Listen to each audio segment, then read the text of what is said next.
Alright guys, well, take a little break, clean in there, scraping, scraping. So I started cleaning all the control arms, scraping them, wire wheel them a little bit, just got this one apart, got the old ball joints out. Actually,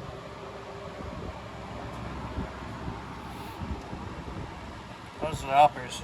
It's supposed to be lower. I don't know. Probably could look into it tomorrow. See what happened. But I already showed you this side. I don't know if I showed you the guys the other side. I got that pretty much done.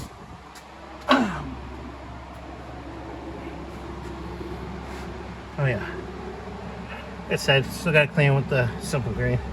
Just been scraping all the crud in there, all the crud on the side.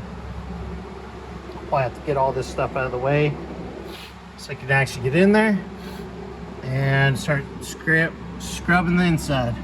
Yay! After I get done with this lower control arm.